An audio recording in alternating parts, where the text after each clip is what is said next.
Perkenalkan, nama saya Nada Soraya dengan NIM 0730190039 dari kelompok 1. Kali ini kami akan mempresentasikan materi tentang genesa batu bara. Apa sih yang dimaksud dengan batu bara? Batu bara merupakan batuan sedimen atau padatan yang dapat terbakar berasal dari tumbuhan, berwarna coklat sampai hitam, yang sejak pengendapannya terkena proses fisika dan kimia yang mengakibatkan pengkayaan kandungan karbonnya menurut Wolff 1984 dalam Anggayana 1999.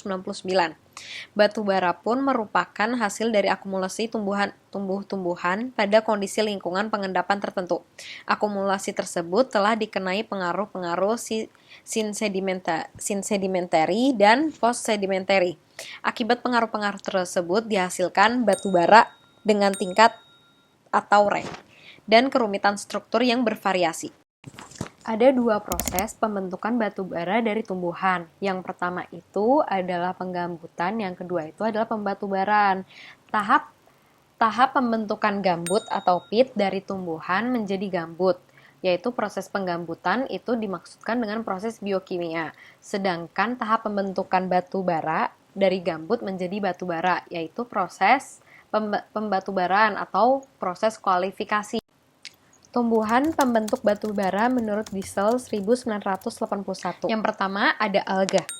Alga dari zaman Perkambrium hingga Ordovisium dan bersel tunggal. Sangat sedikit endapan batu bara dari periode ini. Yang kedua ada Silophyta.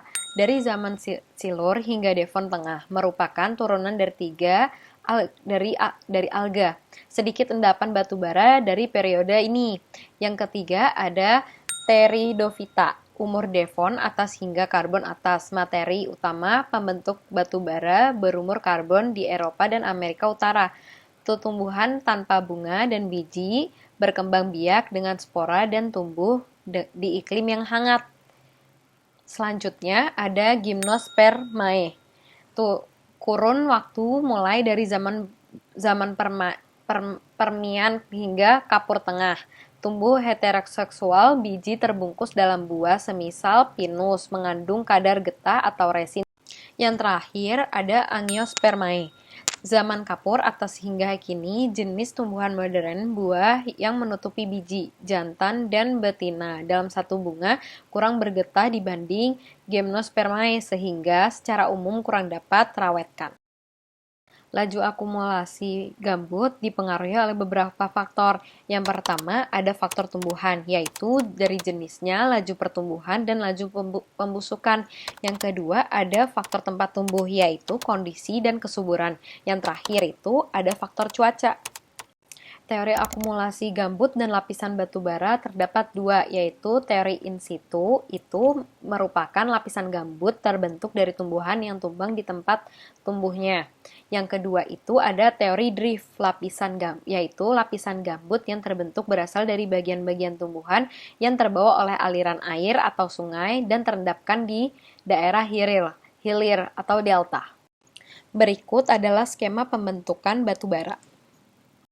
Pada gambar ini, untuk mendapatkan batu bara, maka lingkungan pengendapannya biasanya berupa rawa dengan tingkat kelembapan tinggi. Yang pertama itu vegetasi. Pada lingkungan tersebut mati, kemudian terbentuklah pit atau yang disebut gambut. Kemudian gambut tersebut mengalami kompresi dan pengendapan di antara lapisan sedimen dan juga mengalami kenaikan temperatur akibat geothermal gradient. Akibat proses tersebut, maka akan terjadi pengurangan porositas dan pengurangan moisture sehingga terlepasnya grup OH, COOH, OCH3, dan CO dalam wujud cair dan gas. Karena banyaknya unsur oksigen dan hidrogen yang terlepas, maka unsur karbon relatif bertambah yang mengakibatkan terjadinya lignit atau brown coal. Kemudian, dengan adanya kompresi yang terus-menerus serta kenaikan temperatur, maka terbentuklah batu bara subbituminous atau bituminous dengan tingkat kalori yang lebih tinggi. Kemudian, dengan adanya kompresi yang terus-menerus serta kenaikan temperatur, maka terbentuklah batu bara subbituminous dan bituminous dengan tingkat kalori yang lebih tinggi dibandingkan dengan brown coal.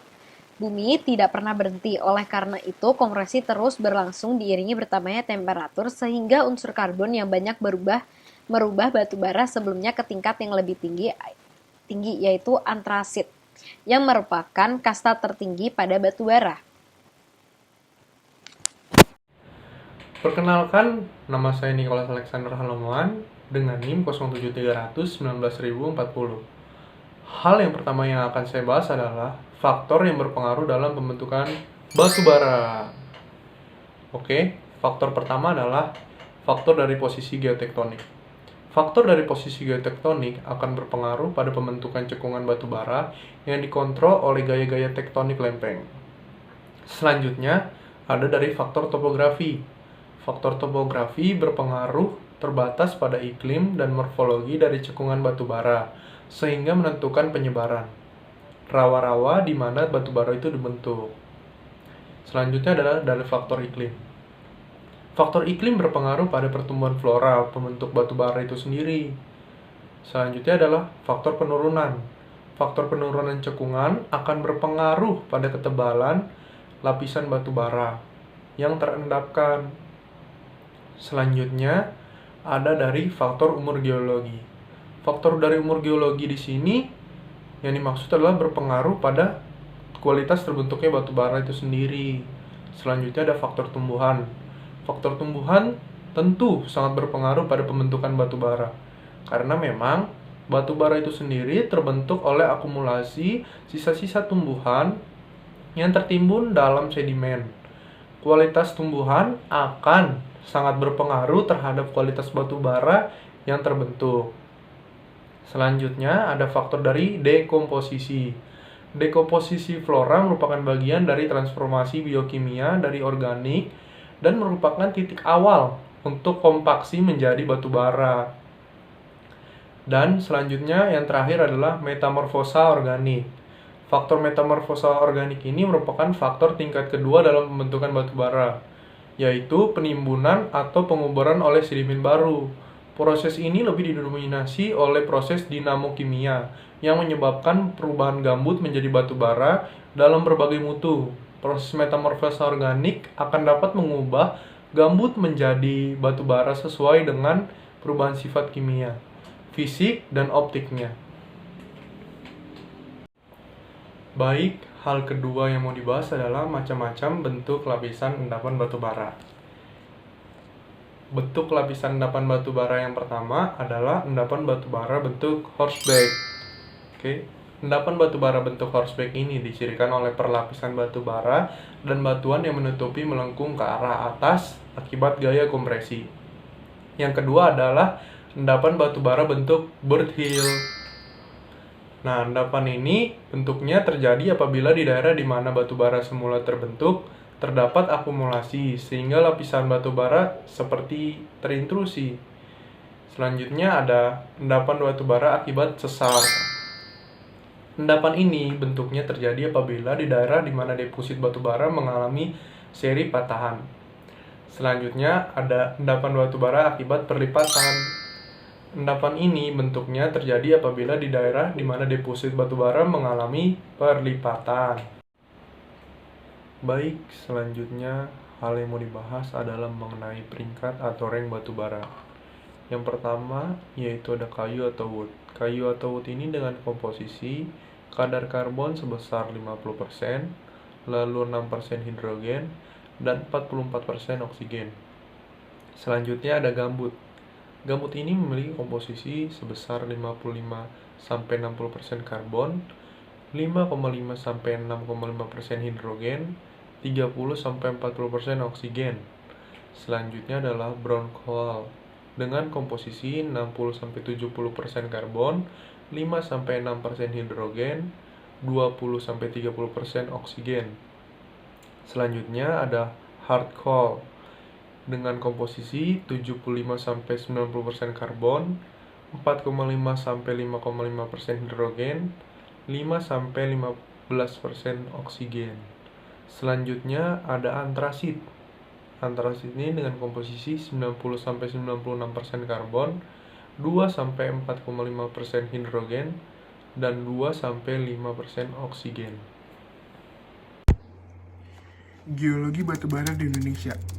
Penyebaran endapan batubara di Indonesia ditinjau dari sudut geologi sangat erat hubungannya dengan penyebaran formasi sedimen yang berumur tersier yang terdapat secara luas di sebagian besar kepulauan di Indonesia. Batubara di Indonesia dapat dibedakan 3 jenis berdasarkan cara terbentuknya. Yang pertama, ada batubara paleogen, yaitu endapan batubara yang terbentuk pada cengkungan intramountain terdapat di Ombilin, ada di Bayah, di Kalimantan Tenggara, Sulawesi Selatan, dan sebagainya. Yang kedua ada batubara neogen, yakni batubara yang terbentuk pada cekungan foreland, terdapat di Tanjung Enim, Sumatera Selatan. Yang ketiga ada batubara delta, yaitu endapan batubara di hampir seluruh Kalimantan Timur. Selanjutnya ada cekungan yang penting untuk batubara. Yang pertama itu adalah Laeogen Intercontinental Basin. Selanjutnya ada Neogen Foreland Basin Back Deep. Nah, pada cekungan muka daratan atau Foreland Basin terjadi pengendapan yang cepat pada zaman tersier dalam lingkungan laut yang setengah tertutup dan diikuti oleh perlipatan lemah sampai sedang pada akhir tersier. Selanjutnya ada Neogen Delta Basin. Selanjutnya ada batubara Paleogen. Batubara Paleogen terendapkan sebelum transgresi. Endapan Paleogen paling penting di Indonesia antara lain adalah ada di Ombilin, yaitu di Sumatera Barat, ada di Bayah, yaitu Jawa Barat, ada di Pasir, Kalimantan Tenggara, ada di Pulau Sebuku di Kalimantan Tengah, ada Melawi di Kalimantan Barat. Selanjutnya ada batubara neogen, yaitu batubara neogen terendapkan sesudah regresi. Ada lagi intramontana dan foreland basin, berkembang di Sumatera, Kalimantan, dan Jawa. Namun, untuk yang di Jawa ukurannya relatif kecil. Selanjutnya ada delta. Delta terbentuk di Kalimantan Timur akibat spreading center Selat Makassar. Selanjutnya di Jawa terjadi sedimentasi terestrial hanya di bagian barat saja atau pratransgresi. Di bagian tengah dan timur, sedimen marin langsung terendapkan di atas batuan dasar pratersier. Selanjutnya ada di Kalimantan bagian Tenggara, yaitu di Kalimantan bagian Tenggara ini ada cekungan intramontana dengan sedimen darat. Nah, cekungan batubara di Indonesia dapat dilihat dari gambar di atas. Cekungan batubara di Indonesia, yang pertama ada Central Sumatera Basin. Selanjutnya ada South Sumatera Basin. Selanjutnya ada Bengkulu Basin, ada Barito Basin, ada Kutai Basin, ada Brau Basin, ada M Tarakan Basin, ada Asam-Asam Basin. Untuk batubara di Indonesia disebutkan sebagai endapan batubara Eosen dan endapan batubara Miosen. Endapan batubara Eosen merupakan bagian dari endapan Paleogen dan terbentuk di sepanjang tepian paparan Sunda, di sebelah barat Sulawesi, Kalimantan bagian timur, Laut Jawa, hingga Sumatera. Batubara Eosen dicirikan sebagai batubara yang ketebalannya bervariasi dan banyak lapisannya, berkadar sulfur dan abu tinggi, penyebaran terbatas, pengendapan bersamaan dengan aktivitas tektonik, berkaitan dengan busur vulkanik, dan hampir seluruhnya autoklon. Cekungan Paleogen di Indonesia terdiri dari Intermontana Basin dan Continental Margin. Endapan Paleogen paling penting di Indonesia antara lain adalah di Ombilin atau Sumatera Barat, ada di Bayah, yaitu di Jawa Barat, ada di Pasir di Kalimantan Tenggara, ada di Pulau Sebuku, Kalimantan Tengah, ada di Melawi, Kalimantan Barat. Yang kedua ada endapan Miosen. Endapan Miosen merupakan endapan batubara yang terjadi setelah fase regresi. Endapan ini memiliki ciri endapan yang relatif tebal secara lokal dengan kadar abu dan sulfurnya rendah, yaitu berkebalikan dari batubara Eosen tadi. Dan batubara ini umumnya terdeposisi pada lingkungan fluvial, delta, dan dataran pantai. Cekungan utama batubara Eosen antara lain adalah cekungan Kutai bagian bawah, yaitu di Kalimantan Timur, ada cekungan Barito di Kalimantan Selatan, dan ada cekungan Sumatera di bagian selatan. Endapan batubara Miosen banyak terjadi pada cekungan foreland atau Back Deep dan delta. Terima kasih.